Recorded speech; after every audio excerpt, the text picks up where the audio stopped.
Welcome to Talk About TV and Podcast as we present female leaders in experiential hospitality, sponsored by Expitality, the experience of hospitality, because the experience of hospitality transforms the world. I'm your host, Michelle Oliver. Please subscribe to the channel and visit us also on YouTube at Talk About TV.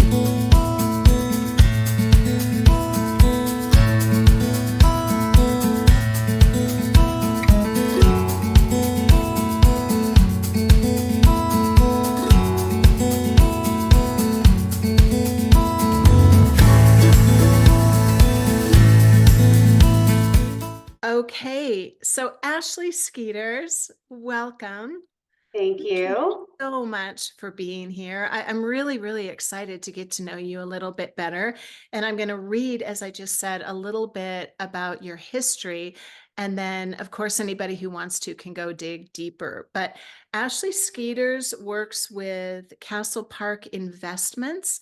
And she's an RV portfolio leader, and you specialize in revenue management, hospitality, and operational development.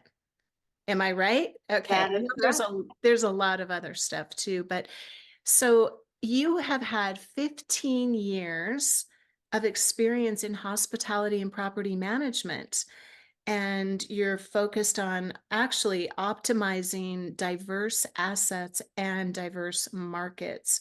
And you're the regional VP of RV Resorts at Castle Park Investments. Mhm. So tell me a little bit, if you would, just to start. Let's talk about 2023. What happened at Castle Park this year? A lot is happening in Castle Park. We're definitely in acquisition mode. So we're looking at several different asset classes to bring on board and looking to stabilize the assets that we have so we can be a turnkey operator. So really getting all of the foundations in place that we need so that we can scale efficiently and effectively. That's a very huge undertaking, It is, Ashley. but it's fun. It's a lot of fun. Yes, It's a lot it of fun is. along the way. So, What kind of trends have you seen this year just in the market overall? data. So everybody is making data-driven decisions, which I like to see. Yeah. We are some of the best platforms that I've seen throughout my career are transitioning into new industries. So we're getting a lot of bang for the buck in platforms in this RV hospitality industry. Mm-hmm. And it's really giving us the tools that we need to make the proper decisions.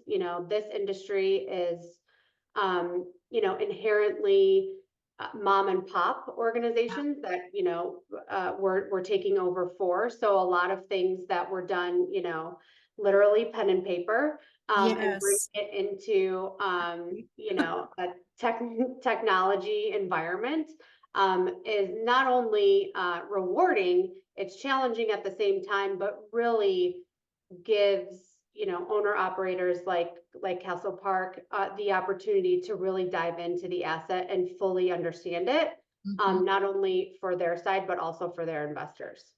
Okay. So you're saying that the opportunity right now is really to go to these mom and pop type assets, and then you are turning it around basically and making it very profitable. Yeah, Oops.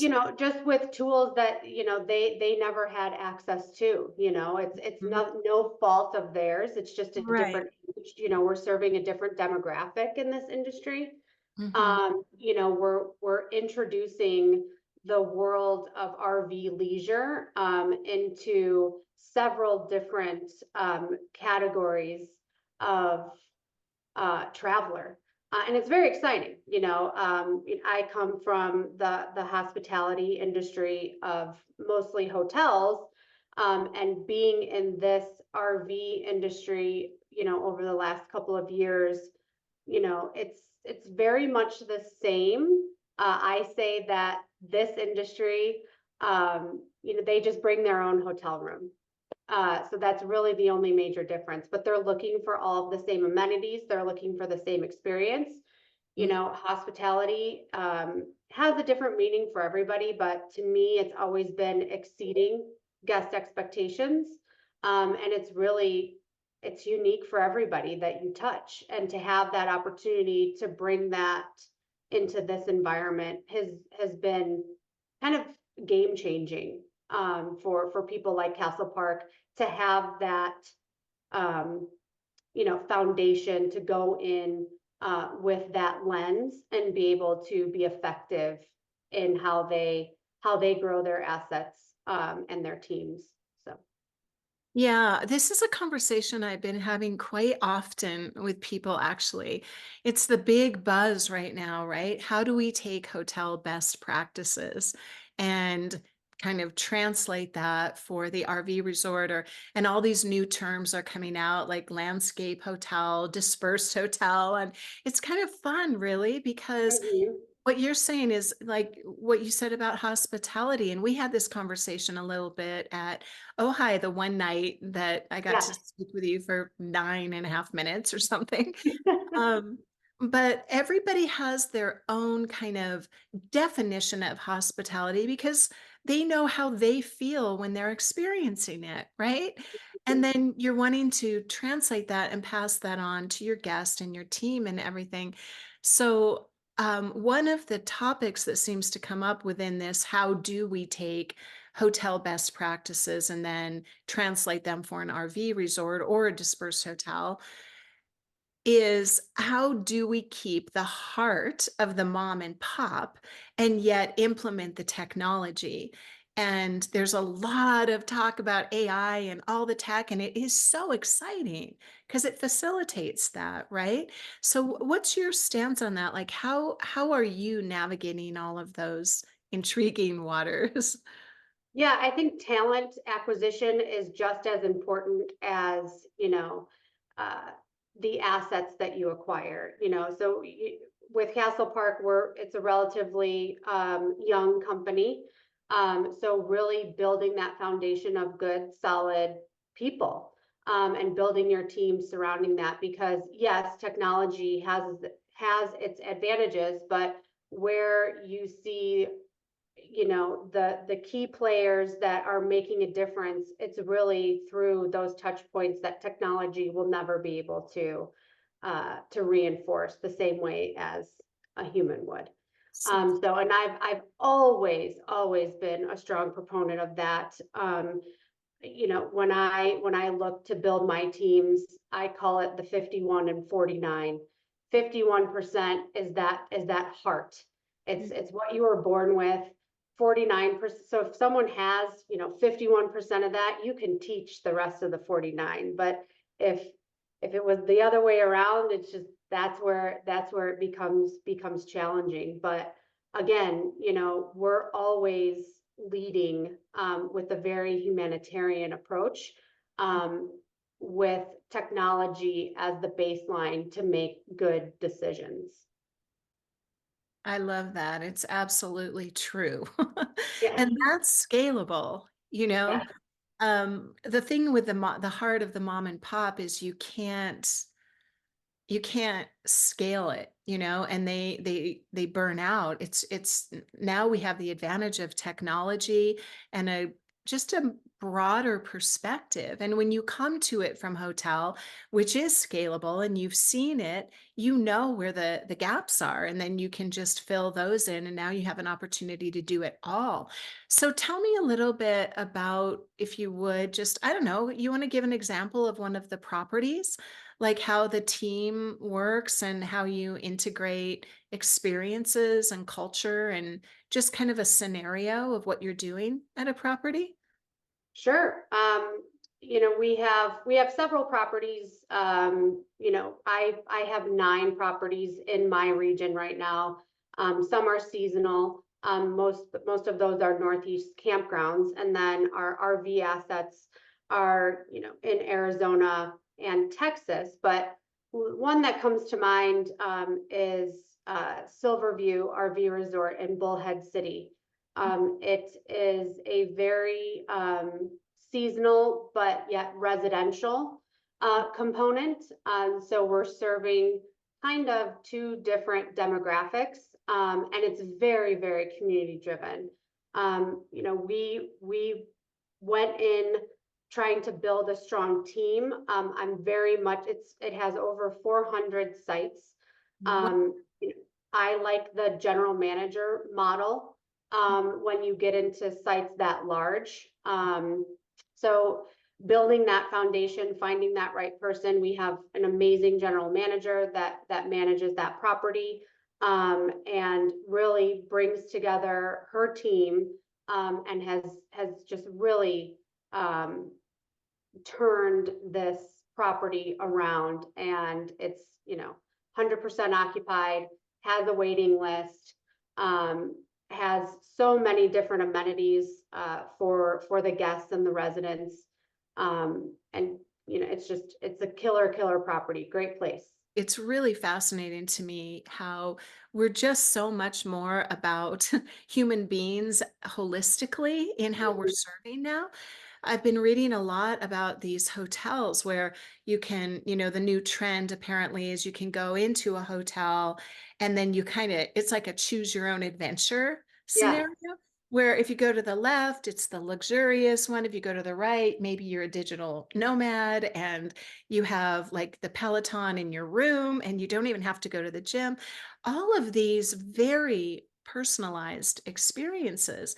So when you're speaking right now about how some of it is residential and some of it is seasonal, that's always kind of been the way it is, right? At these RV resorts because it's more sustainable, right? yes, Um, and yet, what a unique opportunity. And when you come in with your hotel perspective, then you can see how all of that can be upgraded, whether yes. you're residential and it kind of becomes the sweet spot, the best Mhm. of all these worlds. How do you treat the residential um, people any different? Like how do they integrate with the rest of the park? Everyone is treated the same way. I we always treat people like we want to be treated, and whether they're there for 1 day or 2 years, Yeah. they're gonna have the same experience day in and day out. So we want to make sure that we set that standard and that expectation from the first time that they sign their lease or the first time that they check in. So and they feel that when they check in or sign a lease. We have standards that are set in place, rules and regulations that we make sure that we abide by so that everybody has a good experience. So we try to reinforce that from a community perspective to have a safe and engaging community. So that's really what it is at the end of the day. And we like to provide nice amenities for the guests and the residents as well. So they have a full calendar during the season. And everyone gets to participate. So there's a lot going on. It's kind of like its own little city. Well, with 400, that's definitely a city. Yes. And you've got a built-in community there, and I'm sure you have all kinds of community events and all of those types of things. How are you, and I'm unfamiliar with that particular area, but how does nature, this desire to reconnect with nature that everyone is seeming to have right now, how are you integrating that into your properties?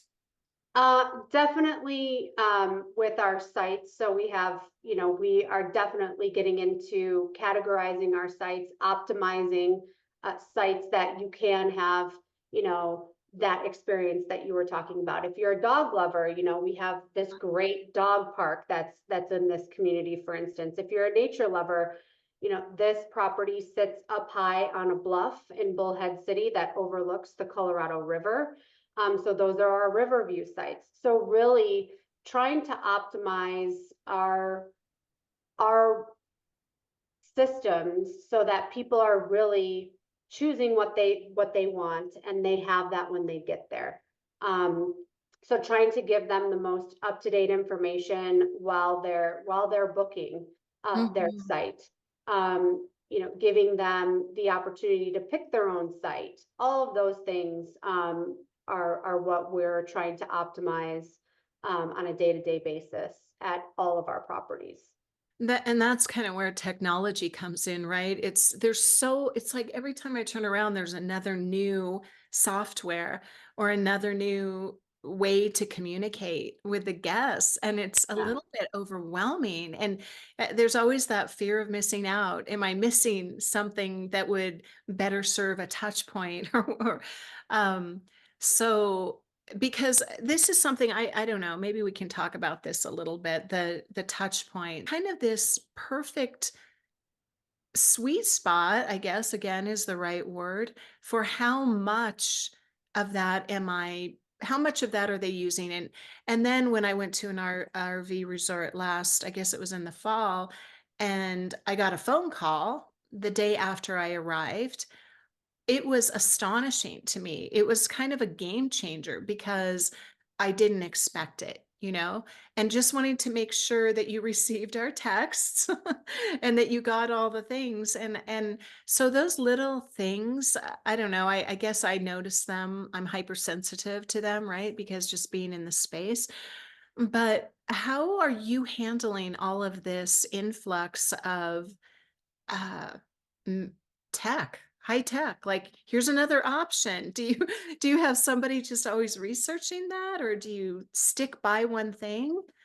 Automation is key, obviously selecting the right platform that is suitable to your business and how you want to approach, your customer and your demographic set. Mhm. But we're embracing it kind of one day at a time because there's something new every day, to be honest Yeah. with you. Where we find our biggest success is, engaging with them via text, via email, um, not too often, but often enough so they know. And it's different at every one of our resorts. So it's just trying to find that happy medium. But optimizing the texting has not only been a great touch point, but it's also been a huge revenue generator. As you're making these touch points with your guests during their stay or before their stay, you can shoot them a text and, the weather forecast looks great. Why don't you extend your stay? Here's a promo code to extend your stay. We saw that you were enjoying the pool, extend your stay another couple of days while you're there. So just reinforcing little things like that is not only making them connect with you from a technology perspective, but it's also increasing your bottom line, which is also, why we're all in business Right, at the end of the right. day. It's awesome. Um, and it's been a big game changer for us. So texting is huge. It's such a great way to increase ancillary revenue. Hmm. With everything, yeah. Did you know we had golf carts? Did you know we have a dog wash or whatever the thing is? It's like that's your concierge, Yeah. right? It's just Hmm. kind of living on the shoulder of your guest at all times. And if you do it right, I agree with you. There's so much magic in that. You're Hmm. anticipating needs. It could be recommending if you have food and beverage online specials, or just it's really incredible. Buy a hat, get a dog collar, Yeah. you know? Yes. It And then it it's also anticipating that final ask, of course, when they leave, obviously reviews are huge in our business. yeah, So, you're just constantly working toward that, that natural um, inclination for those people to actually want to give you that good review instead of having to ask for it. So it's a very natural response when they do get that email to give us that review because they've had those touch points throughout their stay. So we've been finding that since we've optimized that technology, mhm.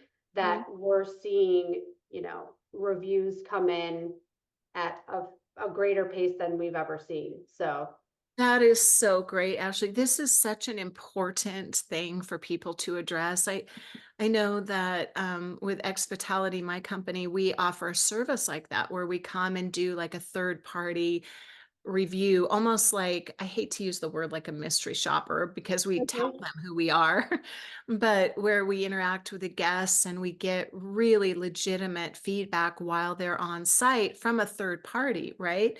It's very powerful. But when you were speaking, I was thinking, that is such a great idea, the way you are doing it and how you actually could have touch points during their stay. Tell us, what feedback would you give about the zip line adventure or whatever? So throughout, those could then translate to reviews on your site as well, Yes, right? I mean, I yes, guess you have to ask for permission somewhere along the line to share their feedback, but what would you share with others about going to the tea party or the campfire or whatever it was? yep. Um, and it's so much more powerful when they're in the midst of it than when they're on the way home and they're all kind of, oh, we have to go back to our real lives, you know? Yes, yes, There's yep. probably a way you can do that.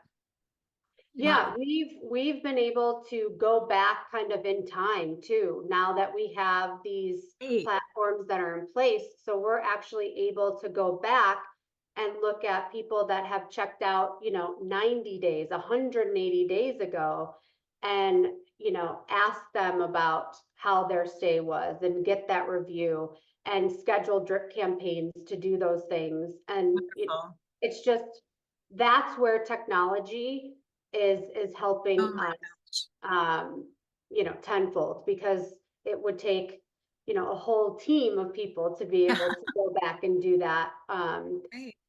And contact them with a click of a button. You have an automation that's set up. So, that's where technology is driving our business, with a very human approach, because we're setting this all up. We're making sure that, we're not contacting them too much. So it's that same, we're still setting it up. There's still a human setting it up, but the technology is doing all of the hard work for us. Yeah, that's extraordinary. It would take a whole, like you said, a whole team of really rock star salespeople Yeah.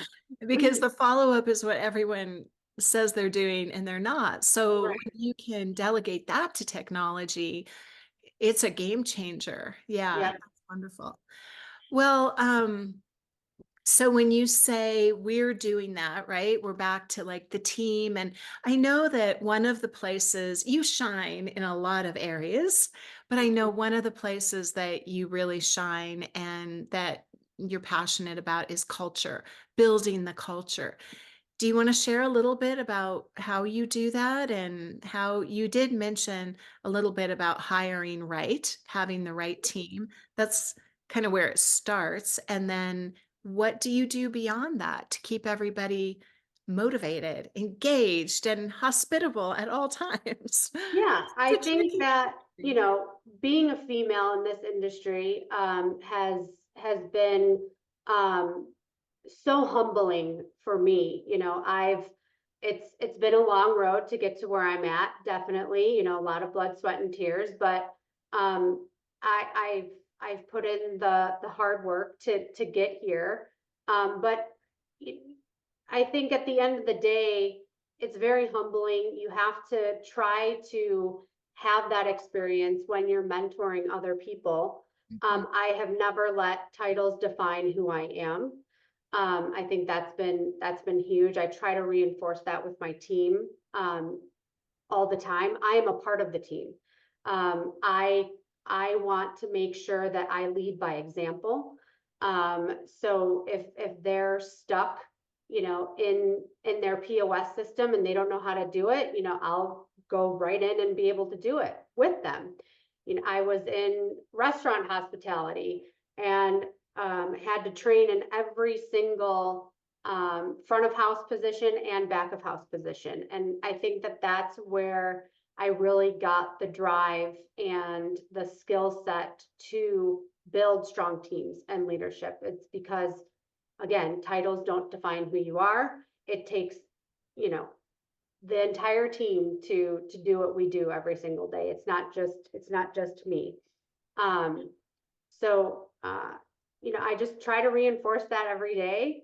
Um, I don't have all of the answers. I try to learn every single day. I think I do. And just having, an open mind, and, you know, and having strong expectations too of the team. Yeah. At the end of the day, we want to do a good job. Mhm. Um, and there is, a lot of expectation in doing that. So, This is one of the things I think I love most about hospitality anyway, anywhere you find it, whether in a restaurant, hotel, an RV, it's everywhere, right? yeah. But what I love most about it is what you shared about the humility. And I Mhm. think it's one of the best ways to grow as a human being, to kind of do your time in every position, because it really is humbling and you know what it takes. It's like putting on an event every single day. You know Mhm. what it takes. And if you're missing the ice, or you're missing the hostess, or you're missing anybody on that team, you can't deliver properly, Right. right? If the tech isn't working. And so it becomes, I think, one of the most s- just fulfilling team sports Mhm. available. Like everybody gets to pitch in, and you're never too good to do anything, Yeah. because it's always part of the overall, guest experience, right? Yeah. Ashley, I was so inspired and moved by the story that you shared with me when we were in Ojai conference, in wherever that was. I don't even remember where it was. Kansas City. Kansas City. How could I forget? Kansas City. Kansas City. Um, would you be open to sharing a little bit about your story? Like just how you wound up here, some of the things you went through. You don't have to. Like I can cut all of this out, but it's so inspiring, and you're so charming and real, and I think it could help a lot of people to hear. Yeah, sure. I had my daughter at a very young age going into college, so kind of had to redirect um, what my plan was. My plan was to go on to law school. I went to Valparaiso University in Indiana, and kind of had to, like I said, redirect what I was going to do throughout, supporting uh, myself and getting through college. I went into the hospitality industry, as many people do, and I always say the hospitality bug bit me because I never really looked back after that. So I had the opportunity to start in the private club industry, working front of house, back of house, and general manager took me under his wing, and like I said, never really looked back from there. Um, but it, like I said, it took a lot. I got told no a lot, and who's gonna is she's not gonna graduate, she's not gonna do this because she has a baby and all this. I've heard it all, and Yeah. that motivated me even more. I'm pretty stubborn, but you know I look back today, I've had a wonderful life. My daughter had just turned 21. And I would not do it any differently than what I did. So a lot of great people along the way, a lot of amazing mentors. It takes a village. Yes. And I'm just a small piece of the village. But you know, I think the biggest thing that I could take away is I I never accepted the word no. Yeah. Tried to push through as much as I could and redirect that no to some version of yes. And that was in many forms very successful, and kind of boosted me to the next level in my career. And, I learned later in my career, from one of my good leaders is, not to personalize it. Yes. That's very, very hard in our industry because it's so personal. But there are so many walks of life that we come across every day, not only personally but also professionally. And emotions are everywhere. Someone could be having a bad day, someone could be having a good day. As long as you know that you're, going in there 100% and giving it all that you can, I think the biggest piece of advice that has made me, successful later in my career is just thinking back to that. And I think about it every day. Don't personalize it, Ashley. Don't personalize it, Ashley. And it really helps, you know, move forward. It's one of the most powerful things I've ever heard. And Oh, it's so true. And I mean, I've worked with a lot of women because we know somewhere inside of us what we're capable of. Like, and we just keep moving towards that, right? But that when you speak of it as personalization, it's very insightful because people experience it just as a feeling of doubt. And when you're in that feeling, that emotion of doubt, you are a victim. You don't have any control over it. But when you can get to that place of, wait a second, am I personalizing that, that's a game changer because you yeah. can lift out of that and then you have more agency. You can make better decisions and you can decide how long you're going to suffer Mhm. instead of just like moving forward, trying again and championing. I have trouble with that word, but being a champion for yourself, Yeah. right? Lifting yourself up and it's not a like kind of cringy hustle thing. It's the kind of inner drive that you just know who you are and you know your own values. And then you start to recognize your own value, right? And Mhm. and you have to own that and step into it. So obviously you have done that, and just by virtue of having done that, you become a role model for everyone else. I have one more question for you around this because you did mention a few times a mentor or someone that kind of noticed you or said the right thing. And I think so many of us, it was that one person that just somehow saw us or just said the right thing at the right time and opened a door, and we had to walk through it. But without them, nothing would have happened, right? So, was there one person for you? I know there's probably a lot of different people along the way, but one specific person that really made a huge difference.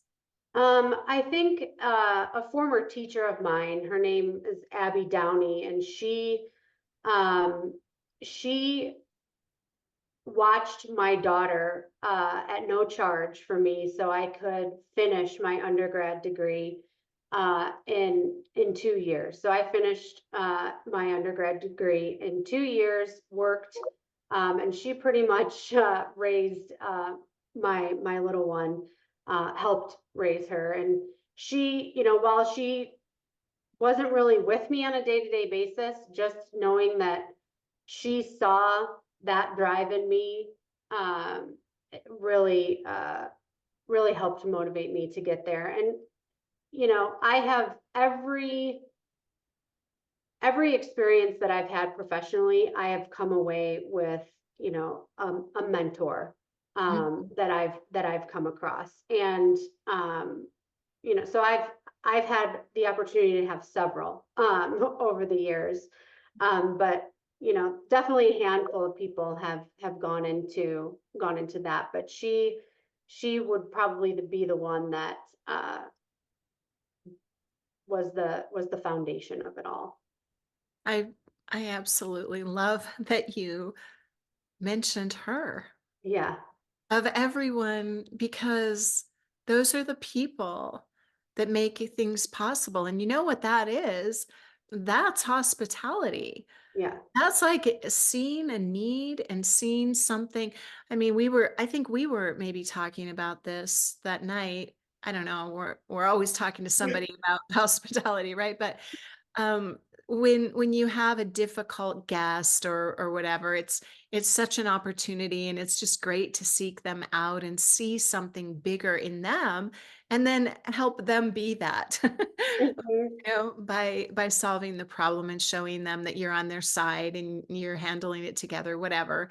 But that's what she did for you. She saw your greatness and she facilitated it in a way that could easily be forgotten with everything else you've done. And those are like the touch points of hospitality, right? The little moments that one by one make a difference and really create that glue that bonds the guest to your property. So really beautiful that you shared that. Absolutely Yeah. brilliant. So inspiring. Oh, thanks. And there's so much more, obviously, to Ashley's story, anyone that's watching this, but I feel like if like you are probably a mentor to a lot of people and you don't even know it. You inspire them. That's that's why I get up every morning. So try to reinforce what, Yeah. I had the privilege of getting. So Okay, so what about 2024? What are you thinking? Where are you going? Talk about your big vision. well, there's a lot of work to do at Castle Park. Very excited. We have a lot of acquisitions, on the horizon. Um, doing some major rebranding. Oh, Don't want to give too much away, but have some exciting projects that are in the works there. But it's never a dull moment. Uh, rebranding is huge. That's yeah, a big deal. Oh, I'm yeah, so excited to yeah, very see what will exciting. unfold. So yeah, just continuing to kind of build that foundation. We have all of the key pieces in place to kind of go out and now, have some fun doing some marketing. And Yeah. I think 2024 is going to be a huge introduction of um, a new form of residential and travel leisure with incorporating park models in communities. We're seeing a lot of that, and it's been very, very successful. So I think that's kind of, you know, that's on the horizon for me in 2024. That's really exciting. I really like that all these barriers are breaking down. Yes. So interesting, isn't it? And so many people are kind of jumping on the bandwagon where, you see it all the time, the Airbnb, and then they decide to turn into a glamping site, and then all the way to really big brand hotels who are doing this kind of choose your own adventure and the villas and the residential. And there's so many mixed assets. And as more and more people do that, the power is going to be in the magic that we were talking about. What is the experience like for them? Right. So Hmm. I don't know. It'll be interesting in the next 5 years to see how all of this kind of fleshes out. It's It really will be exciting. interesting. Lot of like a lot of different mixed assets coming into what was historically, RV campground specific sites. It's becoming more of an affordable Yeah. uh, second home destination for people to have an asset like that that is sustainable and doesn't have a lot of upkeep, and they can go to their favorite vacation spot and have their own little piece of home. So it's Yeah. Interesting. definitely somewhere where I think that this industry is going to go and thrive for sure. Mhm. Yeah, it's like the whole paradigm is shifting. Hmm. Why have a home? Like so many young people I speak to, they don't even there's no reason. Right. Just doesn't even make any sense at all. And Yeah. you have and they're very focused on lifestyle Hmm. based on wellness, Hmm. health, community. And when you can provide all of those things, there's no way to say no, right? Yeah. So I think you have your finger on the pulse of hospitality. Yeah, Yeah. very exciting. It is exciting. Ashley, it's been just so delightful to connect with you, and I appreciate you sharing your story and just your nature, your natural heart for this, and the influence that you have in the space. Thank you Thank you so for much. sharing with me. Yeah, and we'll talk again really soon. All right, sounds good. Thank you, Ashley. God Bye. bless Happy New you. Year. Happy New Year.